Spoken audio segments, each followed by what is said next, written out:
Hi friend, இன்றைக்கி நம்ம பார்க்க போகிறது பெங்களூர் ஸ்பெஷல் மசால் தோசை. பெங்களூர் ராமேஸ்வரம் கஃபே கேள்விப்பட்டிருப்பீங்களே, ஞாபகம் வருதா? இப்போ கூட 2 பாம் வெடிச்சது அதே ஹோட்டல் தாங்க. அங்கே ரொம்ப ஃபேமஸ்ஸு மசால் தோசைங்க. அந்த ஸ்டைலில் தான் இன்றைக்கி நம்ம மசால் தோசை பார்க்க போகிறோம். 50 கிராம் சீரகத்தை வெறும் வானொலியில் நல்லா வறுத்து எடுத்துக்கோங்க. தனியாக கடலைப்பருப்பு 100 கிராம், அதுலேயே 150 கிராம் உளுத்தம்பருப்பு, இது ரெண்டையும் ஒட்டுக்காய் போட்டு நல்லா வறுத்து எடுத்துக்கோங்க. சில பொருள் தாங்க ஒட்டுக்காய் போட்டு வறுக்கணும், சிலதெல்லாம் தனித்தனியாக எடுத்து வச்சுக்கணுங்க. ஒட்டுக்காய் போட்டால் அப்புறம் ஒன்று கருகிடும், ஒன்று நல்லா இருக்குங்க. அதனால தான் தனித்தனியாக வறுத்து எடுக்கணும். கைவிடாமல் வறுத்து எடுக்கணுங்க. அப்போ தான் அது அடிப்பிடிக்காமல் இருக்கும். கொஞ்சம் கலர் சேஞ்ச் ஆகும், கொஞ்சம் ப்ரௌனிஷாக வர முடிக்கும் வறுத்துட்டு இதை எடுத்துக்கணுங்க. இதெல்லாம் தனித்தனியாக வறுத்து எடுத்து வச்சுக்கணுங்க.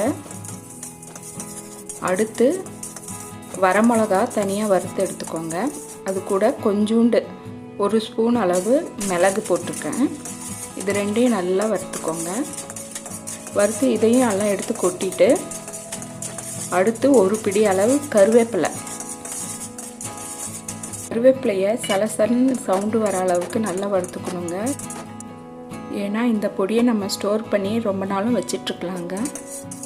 கருவேப்பிலையை நல்லா வறுத்துட்டு அடுப்பை ஆஃப் பண்ணிவிட்டு கல்லுப்பு கொஞ்சோண்டு போட்டுக்கோங்க. பெருங்காயம் கொஞ்சோண்டு 1 ஸ்பூன் அளவு போட்டு அந்த சூடுலேயே சும்மா வணக்கிடுங்க. அடுப்பை ஆஃப் பண்ணிவிட்டு பண்ணுங்கள், இல்லைன்னா எல்லாம் கருகி போயிடும். இதெல்லாம் ஒரு தட்டில் போட்டு நல்லா ஆறுனதுக்கப்புறம் மிக்சியில் போட்டு பொடி பண்ணி எடுத்து வச்சுக்கோங்க. அடுத்து திருப்பி கடாய் வைங்க. அதில் எண்ணெய் 2 ஸ்பூன் விட்டுட்டு கடுகு உளுத்தம்பருப்பு போட்டு தாளிச்சிக்கோங்க. உருளைக்கிழங்கு வேக வச்சு ஸ்கின்னை எடுத்துட்டு வச்சுக்கோங்க. ஒரு 2 வெங்காயம், பச்சை மிளகா, கருவேப்பிலை போட்டு பாருங்கள், தாளிச்சிட்ருக்கேன்.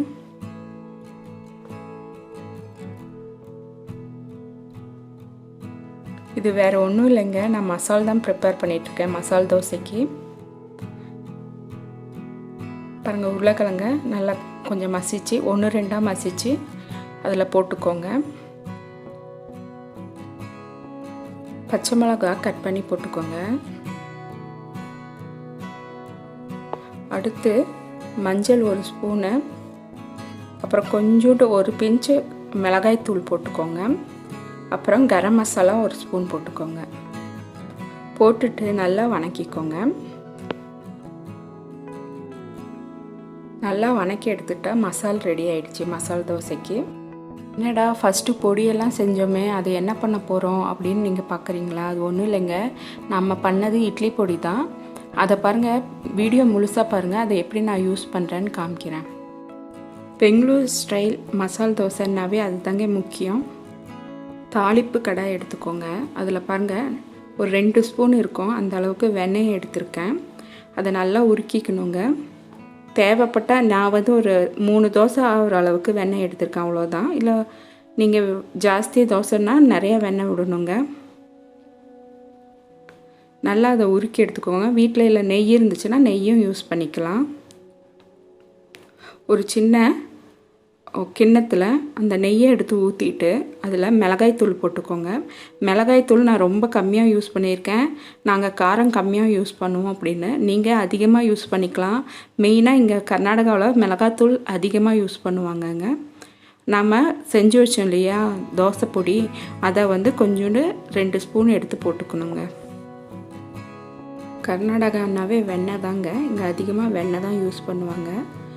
இப்போ நம்ம தோசை சுட ஆரம்பிச்சிக்கலாம். பாருங்கள், தோசை கொஞ்சம் மொத்தமாக சுடணும், ரொம்ப மெலிசாக சுடாதீங்க. அடுப்பை ஸ்லோவில் வச்சுக்கோங்க, ரொம்ப ஃபுல் நெருப்பில் வைக்காதீங்க. தாராளமாக வெண்ணெயை போடணுங்க. வெண்ணெய் போடுங்க, இல்லைனா நெய்யை நல்லா ஊற்றிட்டு ஸ்லோவிலேயே பாருங்கள் வச்சு திருப்பி போட்ட பாருங்கள் எப்படி இருக்குது தோசை பாருங்கள். இப்போ நம்ம ரெடி பண்ணி வச்சுருக்க பொடியை எடுத்து நல்லா தடவிக்கணுங்க.